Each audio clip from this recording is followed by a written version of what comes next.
The story of how Islam rose from a small community in Western Arabia to one of the world's largest religions begins in a stark landscape that sharpened memory, prized eloquence, and bound people together by kin and covenant. In the early 7th century, the caravan towns of the Hijaz, Mecca and Yathrib, were crossroads of trade and belief.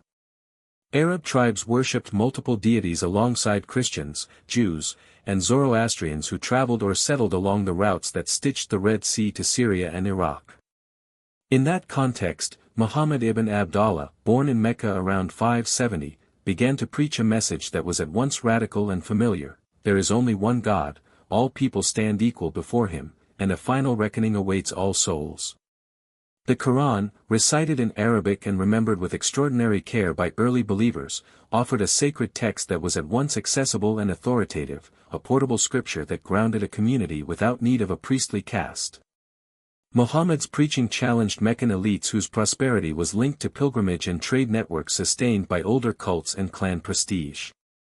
Pressure and persecution followed. In 622, Muhammad and his followers migrated to Yathrib, soon known as Madinat al-Nabi, the city of the Prophet, an event remembered as the Hijra and counted as year 1 of the Islamic calendar.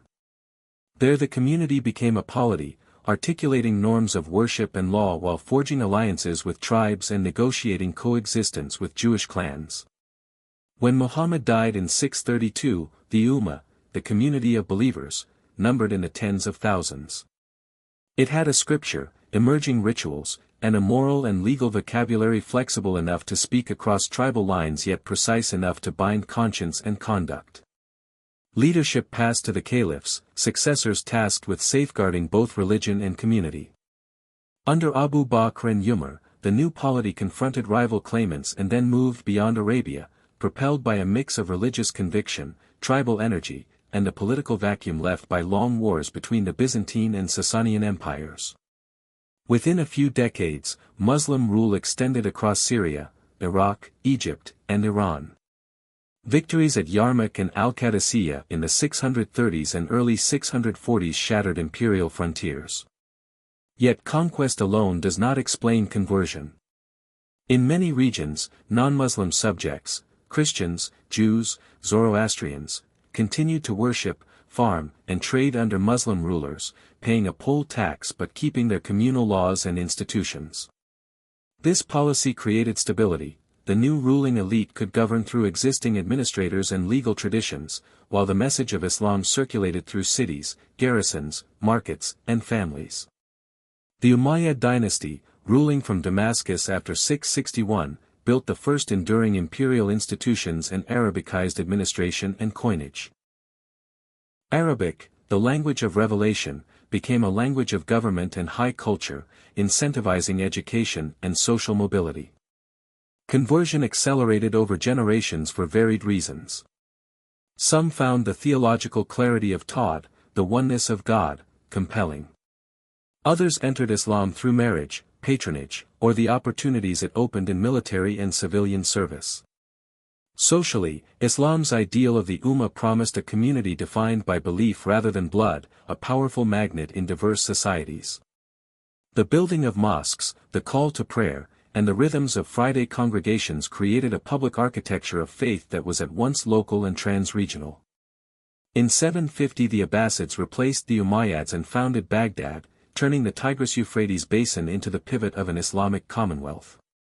The caliphal court patronized jurists and scholars who refined the Sharia, a vast discourse of law and ethics that, unlike the edicts of emperors, grew from scholarly consensus and reasoning anchored in scripture and prophetic reports. Schools of law, Hanafi, Maliki, Shafi'i, Hanbali, and later Jafari in Shi contexts, offered structured pathways for resolving disputes, managing commerce, and organizing family life. Because the law was learned, debated, and applied by a scholarly class not monopolized by the state, it could travel. A merchant in Cairo and a judge in Bokhara might argue from the same texts. This portability, combined with the charitable endowments known as waqf that sustained mosques, schools, hospitals, and urban services, built durable social infrastructure and turned Islamic norms into lived, everyday habits. At the same time, the movement of goods and ideas along the Indian Ocean and Silk Road expanded Islam's reach beyond conquest zones. Muslim merchants, prized for their contracts and credit instruments, seeded communities from East Africa to the Malay archipelago.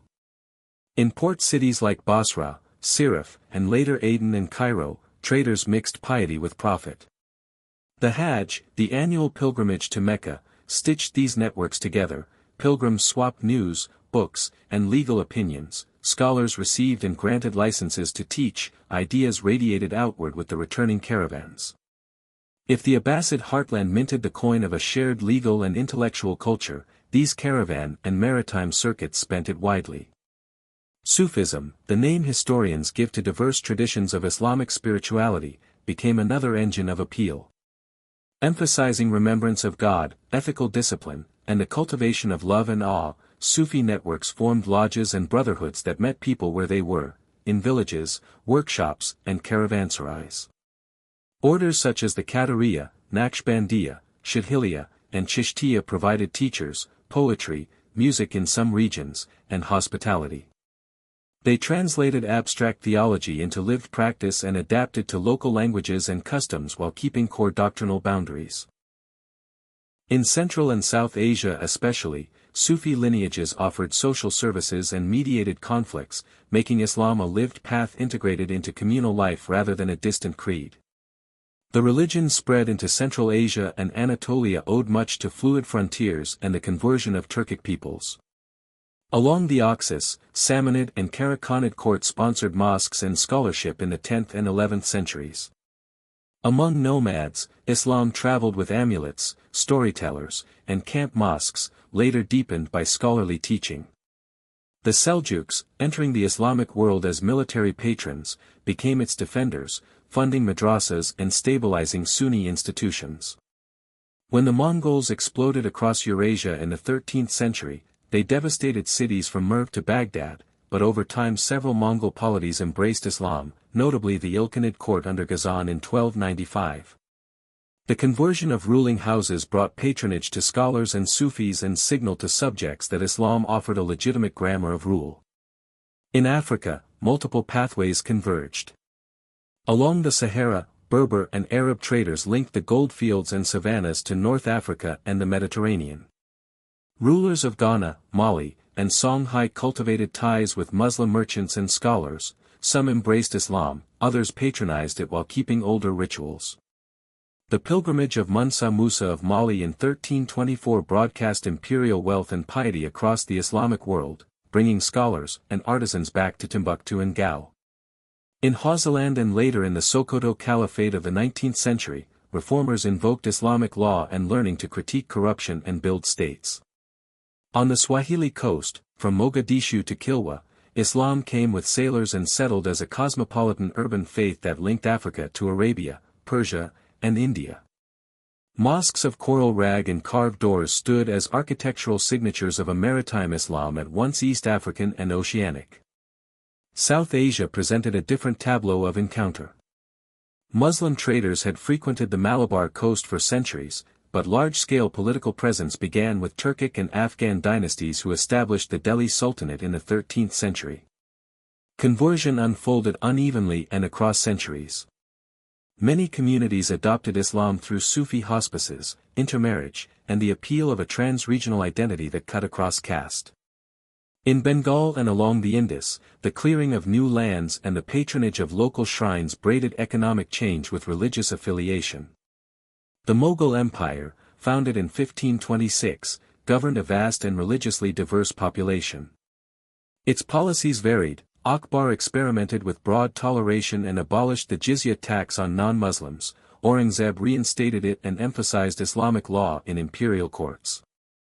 Yet for most people, conversion was not the product of imperial decree. It flowed through villages, markets, and lineages, where Islam's legal tools, charitable ethics, and devotional forms offered intelligible ways to live and thrive. Southeast Asia's Islamization highlights the power of trade and elite conversion. From the 13th to 16th centuries, rulers of port principalities in Sumatra and the Malay Peninsula adopted Islam, often simultaneously pursuing commercial advantage and spiritual prestige. Court poets and jurists adapted Islamic kingship to Malay idioms, coastal populations followed, and Islam filtered inland more slowly. Aceh, Malacca before its Portuguese conquest, and later sultanates like Johor and Demak became nodes in an Indian Ocean Muslim commonwealth. Javanese Sufi teachers spoke in idioms that honored local aesthetics while anchoring devotion in Quran and prophetic practice. Across the archipelago, Islam often complemented rather than erased older customs, as long as basic creedal boundaries were respected. In the Mediterranean and Europe, Islam's trajectory mixed expansion and retreat. Arab and Berber forces crossed into Iberia in 711, establishing al-Andalus, where over centuries a sophisticated culture flourished in cities like Córdoba, Seville, and Granada.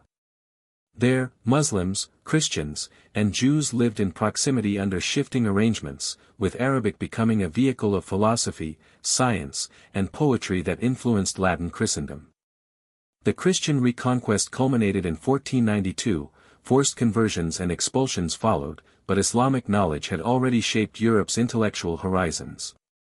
In the Balkans, the Ottoman Empire from the 14th century integrated territories where many locals converted, particularly among Albanians, Bosnians, and Pomaks. The Ottomans governed confessional diversity through the millet system while embedding Islam through mosques, schools, Sufi lodges, and charitable endowments that supplied water, bread, and care. Such institutions made Islam materially present in daily life and morally persuasive as a source of order and welfare. If we ask why Islam became popular, part of the answer lies in the religion's theological architecture, uncompromising monotheism coupled with an insistence that revelation perfects, rather than annihilates, earlier prophecies. This both distinguished Islam and allowed it to converse with neighboring traditions. Equally important were social and legal features that solved real problems. The zakat system and norms of charity redistributed wealth, commercial law facilitated partnership, credit, and risk-sharing across distances, family law provided predictable frameworks for marriage, inheritance, and guardianship, and the Friday sermon connected ethics to governance without fusing religious authority into a single hierarchy. A farmer in the Nile Delta, a tanner in Fez, and a weaver in Bukhara could recognize the same ritual forms and legal categories, forging a sense of belonging that outlasted rulers and wars. Technology and knowledge amplified that appeal. The diffusion of papermaking in the 8th and 9th centuries turned the Islamic lands into manuscript societies of remarkable productivity. Libraries multiplied, scholars compiled dictionaries, commentaries, and histories, jurists and theologians corresponded across deserts and seas. The hadith sciences, disciplines dedicated to verifying reports of the Prophet's words and deeds, cultivated habits of critical evaluation and collective memory. Over time, this apparatus produced a civilization where the authority of knowledge was distributed among experts rather than monopolized by a single church or emperor.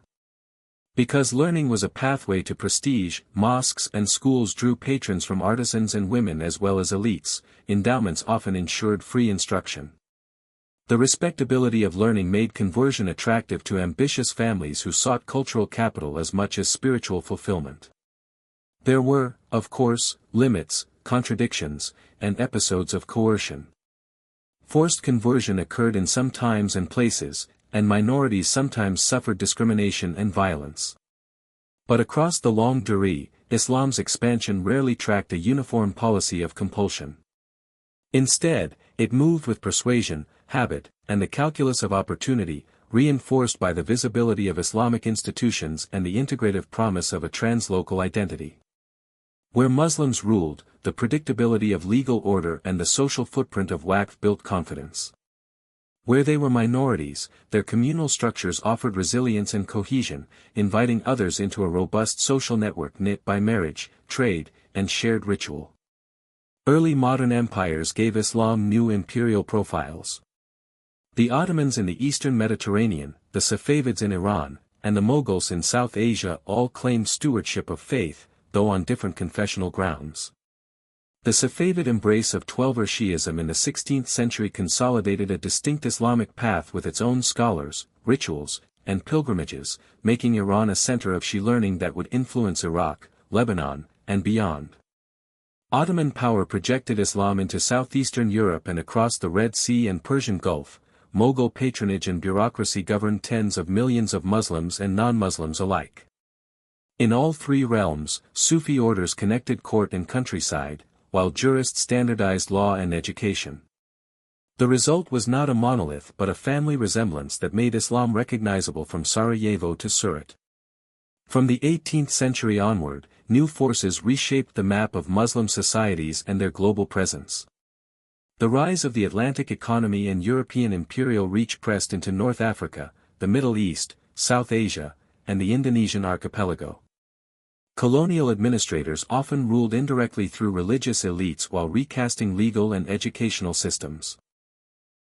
In response, a spectrum of reform movements emerged. Some emphasized returning to scripture and purifying practice of accretions, others championed renewed ijtihad, reasoned interpretation, to respond to modern conditions. In Arabia, the alliance of Muhammad ibn Abd al-Wahhab and the House of Saud in the mid-18th century produced a rigorous project of reform tied to state power. In India, scholars at Deoband built a seminary network that prized textual mastery. Others, such as Sir Syed Ahmad Khan, founded modernist institutions. In Egypt, figures like Muhammad Abduh and Rashid Rida argued that Islam's principles were compatible with constitutional governance and scientific progress. The Muslim Brotherhood, founded in 1928, translated reformist ideas into mass organization, education, and social welfare. Diverse in method, these movements all treated Islam as a living tradition capable of guiding societies under new pressures. Meanwhile, the Hajj changed from an arduous caravan ordeal into a mass rite as steamships, railways, and later aviation shrank distances. Pilgrims carried back pamphlets, newspapers, and reformist ideas. Networks thickened.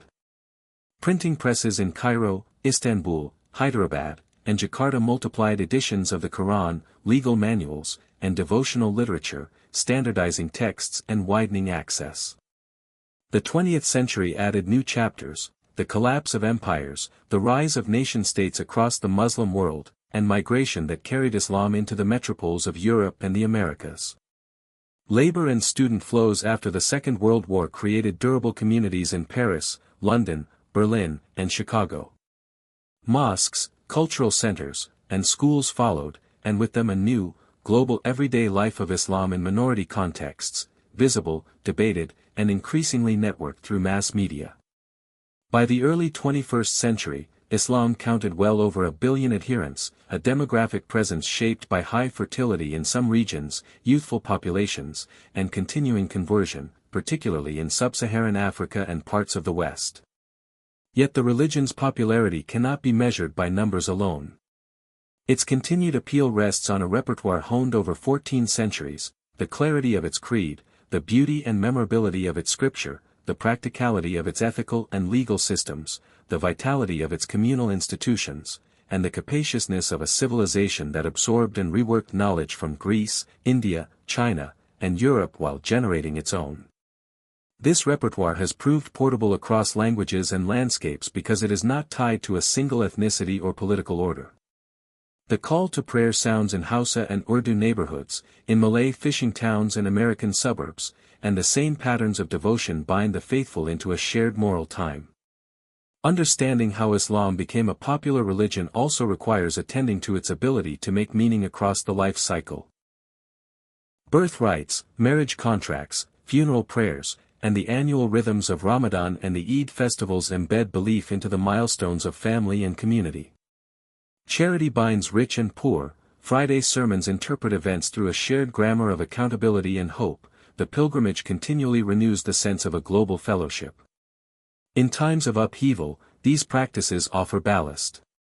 In times of prosperity, they channel resources into education and public goods. The adaptability of these forms, congregational prayer in a mud-brick village, a high-rise prayer room in Kuala Lumpur, an open-air Eid gathering in a European park, demonstrates a tradition sustaining continuity without demanding uniformity. The picture is not triumphalist. Islamic history includes civil wars, theological polemics, and painful encounters with authoritarianism and colonial domination. In the modern era, geopolitical conflicts and the spread of extremist ideologies have often distorted public understanding of Islam, overshadowing the ordinary piety of the vast majority of Muslims. Yet even amid controversy, the religion's core dynamics, devotion to one God, reverence for the Prophet, respect for a learned tradition, and commitment to community, continue to organize the lives of families and neighborhoods on every continent. Universities teach Islamic law and history, courts in multiple countries adjudicate personal status under Islamic frameworks, and global aid organizations mobilize around zakat and disaster relief during crises, making the ethical economy of Islam publicly legible. To trace Islam's rise is to trace the formation of one of humanity's great moral communities, shaped by revelation yet cultivated by generations of scholars, artisans, rulers, poets, and merchants. It tells of moments when the sword opened doors, but more often of steady persuasion through law, learning, and service, of a scripture heard and memorized, of networks that carried ideas with spices and textiles, of spiritual guides who taught patience and love of God, of families who found in Islam both discipline and mercy. The arc from Mecca's valleys to the earth's far horizons owes something to power and politics, but it owes at least as much to the religion's capacity to make ordinary life intelligible and dignified. In the end, Islam's popularity is inseparable from the promise it extends, that the universe is comprehensible under a single divine will, that justice and compassion are obligations, not luxuries, that knowledge and worship are mutually reinforcing, and that belonging can transcend tribe and nation. From the first community in Medina to the crowded pilgrim roads of the modern world, this promise has proven persuasive in many tongues. It continues to draw people in not as spectators to a spectacle but as participants in a disciplined, hopeful way of life. The story is unfinished, but its through lines are clear: a compelling creed, a robust social architecture, and a civilizational confidence that made Islam not only durable but attractive across 14 centuries and many worlds.